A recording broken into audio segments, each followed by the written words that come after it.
Hi అండి, అందరూ ఎలా ఉన్నారు? మేము చాలా బాగున్నాం. నా పేరు సింధు. మా ఛానల్లో చిన్నపిల్లల నుండి పెద్దవాళ్ళ వరకు అందరికీ మంచి న్యూట్రియంట్స్ ఉండే రెసిపీస్ ఈజీగా ఎలా కుక్ చేసుకోవాలో ఉంటాయి. మా ఛానల్ చూస్తూ మమ్మల్ని సపోర్ట్ చేస్తున్న వాళ్ళందరికీ థ్యాంక్ యూ సో మచ్. కొత్తగా వచ్చిన వాళ్ళకి welcome to Telugu super foods. ఈరోజు నేను మీకు చేసి చూపించబోయే కర్రీ ఏంటంటే బెండకాయ రొయ్యల కర్రీ అండి. దానికి కావాల్సిన పదార్థాలు ఏంటో చూసేద్దాం రండి. ఒక నిమిషం. నువ్వేంటి నా ఛానల్లో? నీ ఛానల్ కాదు, మన ఛానల్ ఇది. సో ఏంటంటే మామూలుగా మనం ఈ బెండకాయ ఇలాంటివి తింటున్నప్పుడు చాలా జాగ్రత్తగా ఉండాలండి. ఎందుకంటే ఇందులో ఆక్సిలేట్స్ అనేవి చాలా ఎక్కువ ఉంటాయి అన్నమాట. సో లిమిట్లో తినాలి, ఎక్కువగా తినడానికి ట్రై చేయకూడదు. సో మీరు అనుకోవచ్చు ఎందుకు ఇప్పుడు ఈ ఆక్సిలేట్స్ ఎక్కువ ఉన్న ఫుడ్ తినడం అని చెప్పేసి. అంటే ఇలాంటి ఫుడ్స్కి కొందరు అలవాటు పడిపోతారు. అంటే కొన్ని వెజిటబుల్స్ ఉంటాయి కదా, అవి వాళ్ళ ఫేవరెట్ అవుతాయి. అలాంటప్పుడు వదులుకోవడం చాలా కష్టం అనిపిస్తుంది. ఎందుకంటే నా ఫేవరెట్ అనమాట బెండకాయ. చిన్నప్పటి నుంచి చాలా ఎక్కువ తింటూ ఉండేవాడిని. మాకు బెండకాయలు బాగా కాస్తూ ఉండేవి చెట్లు అవిని.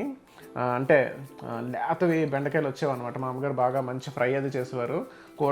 కూర ఎక్కువ తినేవాడిని అనమాట అన్నం కన్నా. సో అలా నా ఫేవరెట్ అయిపోయిన దీన్ని వదులుకోవాలంటే చాలా కష్టంగా అనిపిస్తుంది. సో అందుకనే ఆక్సిలేట్స్ తగ్గించుకొని తినాలంటే ఏం చేయాలని చెప్పేసి నేను మొత్తం అన్నీ తెలుసుకుంటున్నప్పుడు తెలియదు ఏంటంటే మనం కాల్షియంతో బైండ్ చేసుకొని తింటే మనకు ఆక్సిలేట్స్ అనేవి తగ్గుతాయి అన్నమాట. సో అలా తినాలంటే మనం ఏంటంటే ఇప్పుడు ఇది పన్నీర్లో యాడ్ చేసుకొని తినొచ్చు. ఒకవేళ వెజిటేరియన్ ఫుడ్ వండుకోవాలనుకున్నప్పుడు అప్పుడు ఏంటంటే మనకు కాల్షియం ఉంటుంది, ఇందులో ఉండే ఆక్సిలేట్స్ బైండ్ అవుతాయి కాబట్టి. ఎందుకంటే బెండకాయలో కూడా కొంచెం మంచి బెనిఫిట్స్ ఉన్నాయన్నమాట మనకి హెల్త్కి పనికొచ్చేది. సో అందుకనే మనం అన్ని వెజిటబుల్స్ని వదిలేయాలంటే కష్టం మన ఇండియన్స్కి. ఇక్కడ ఉన్న వాళ్ళు వీళ్ళు కార్నివర్ డైట్ అలాంటివి చేస్తున్న వాళ్ళకి ఉండేవే తక్కువ ఆప్షన్స్ ఉంటాయి. సో వాళ్ళు వదిలేసి ఓన్లీ మీట్ తినడం చాలా ఈజీ.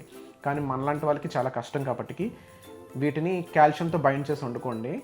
సో లైక్ పన్నీర్తో వండుకోవచ్చు, లేదంటే ఎగ్స్తో వండుకోవచ్చు, ఇలా ప్రాన్స్తో వండుకోవచ్చు. ఎందుకంటే మనకి ఈ ప్రాన్స్లోని మనకి రొయ్యలు అలాంటి వాటిల్లో కాల్షియం ఎక్కువ ఉంటుంది కాబట్టి ఆక్సిలేట్స్ ఫ్లష్ అవుట్ అవ్వడానికి ఉపయోగపడుతుంది అనమాట. సో ఇప్పుడు ఈ కర్రీ ఎలా వస్తుందో చూద్దాం. ఎనీవే బాగానే వస్తుంది, సూపర్గా వస్తుంది. మై ఫేవరెట్ కర్రీ ఇది. సో ఇప్పుడు సింధు కుక్ చేయడం ఎలాగో చూపిస్తుంది, అలాగే దీనికి కావాల్సిన ఇంగ్రీడియంట్స్ ఏంటో చూద్దాం రండి. నేను ఇక్కడ 200 grams ఆఫ్ రొయ్యలు తీసుకున్నానండి, 100 grams ఆఫ్ బెండకాయలు తీసుకున్నాను, కొంచెం కొత్తిమీర, 2 పచ్చిమిర్చి, ఒక చిన్న సైజు ఉల్లిపాయ, half tomato, half teaspoon ధనియాల పొడి, half teaspoon garam masala పొడి, తగినంత సాల్ట్, 2 టేబుల్ స్పూన్స్ ఆఫ్ కారం, 1 teaspoon ginger garlic paste. నేను ఈ రెసిపీలో మటన్ ఫ్యాట్ యూజ్ చేస్తున్నానండి ఆయిల్కి బదులుగా. ఈ మటన్ ఫ్యాట్ ఎలా తయారు చేసుకోవాలో మన ఛానల్లో ఉందండి, కింద డిస్క్రిప్షన్లో ఇస్తాము, వెళ్ళి చెక్అవుట్ చేయండి. మీరు దీనికి బదులుగా కోకోనట్ ఆయిల్ కానీ గీ కానీ యూజ్ చేసుకోవచ్చండి. నా దగ్గర మటన్ ఫ్యాట్ ఉంది, నేను మటన్ ఫ్యాట్ యూజ్ చేస్తున్నాను.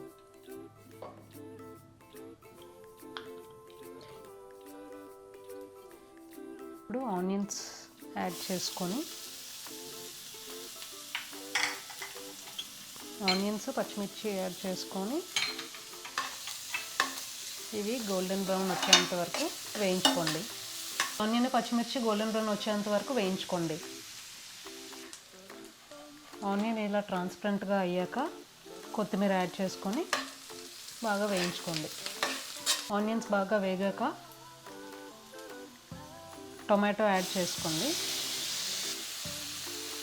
ఇక్కడ నేను టొమాటో బాగా వేగడానికి, అంటే సాఫ్ట్గా అవ్వడానికి కొంచెం సాల్ట్ యాడ్ చేసుకుంటున్నానండి.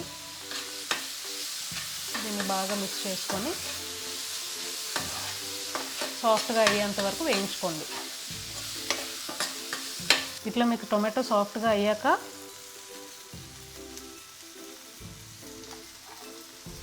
అల్లం వెల్లుల్లి పేస్ట్ యాడ్ చేసుకోండి. అల్లం వెల్లుల్లి పేస్ట్ పచ్చివాసన పోయేంత వరకు వేయించుకోండి. ఇప్పుడు ప్రాన్స్ వేసి వేయించుకోండి.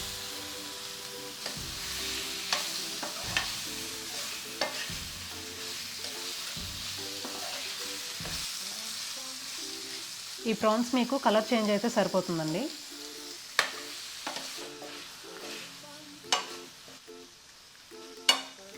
ఇప్పుడు రొయ్యలు కలర్ చేంజ్ అయిపోయాయి కాబట్టి బెండకాయ యాడ్ చేసుకుందాం. ఇలా బెండకాయ కొంతసేపు మగ్గాక కారం,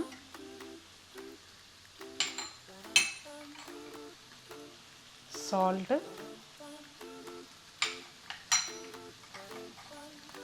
ధనియాల పొడి వేసుకొని బాగా కలుపుకోండి.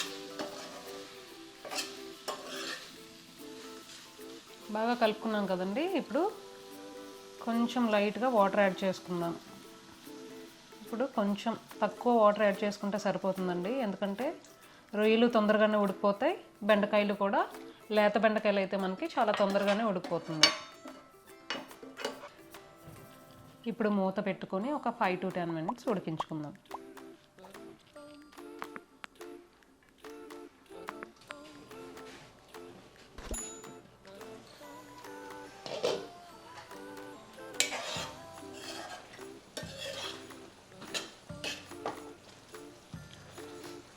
రైస్లోకి కలుపుకొని తింటానంటే ఇట్లా కొంచెం గ్రేవీ ఉంచుకొని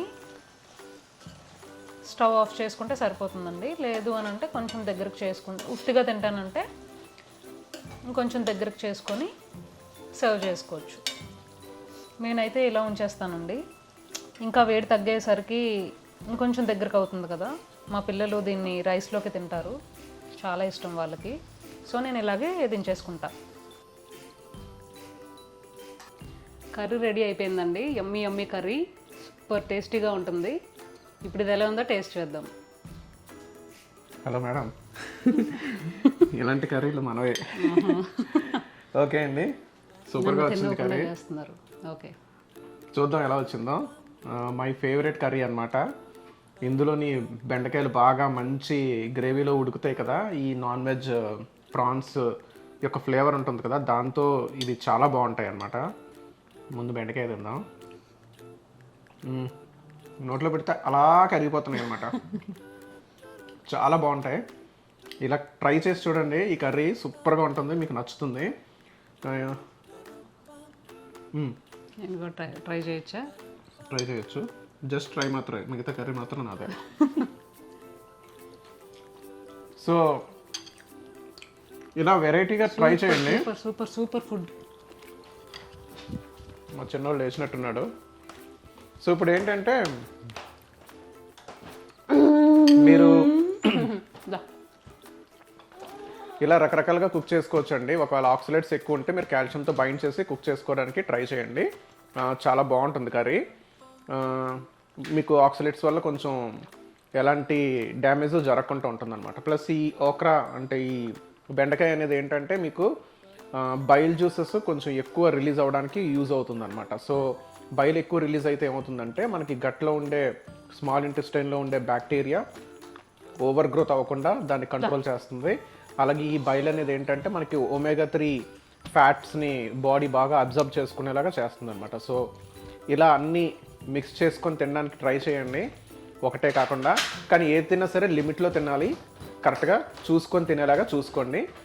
నేను వెజిటేరియన్ వర్సెస్ నాన్ వెజిటేరియన్ అని చెప్పేసి మిస్టర్ మాధవ్ ఛానల్లో ఒక మంచి వీడియో పెట్టానండి, మీరు చూడకపోతే వెళ్ళి చూడండి. సో అందులో మీకు మొత్తం ఇన్ఫర్మేషన్ ఇచ్చాను అసలు ఎలా తింటే మంచిదని చెప్పేసి. సో మీకు ఈ రెసిపీ నచ్చినట్లయితే లైక్ చేయండి, షేర్ చేయండి, అలాగే సబ్స్క్రైబ్ చేసుకోండి తెలుగు సూపర్ ఫుడ్స్కి, మిస్టర్ మాధవ్ ఛానల్కి. సింధు ఇంకా మంచి మంచి రెసిపీస్ తోటి అసలు ఎలా కుక్ చేసుకొని తినాలి, ఎలా చేసుకొని తింటే అందులో ఉండే యాంటీ న్యూట్రియన్స్ తగ్గుతాయి, ఇవంతా ఇన్ఫర్మేషన్ అంతా గ్యాదర్ చేసి ఇంకా మంచి మంచి రెసిపీస్, ఇంకా చాలా రెసిపీస్ ఉన్నాయి, చాలా టెక్నిక్స్ ఉన్నాయి కరెక్ట్గా తినడానికి, అవన్నీ కూడా మీకు షేర్ చేసుకుంటాం. ఈ రెసిపీ మీరు కూడా ట్రై చేసి కింద కమెంట్ చేయండి ఎలా వచ్చిందో. Thank you for watching. Thank you అండి.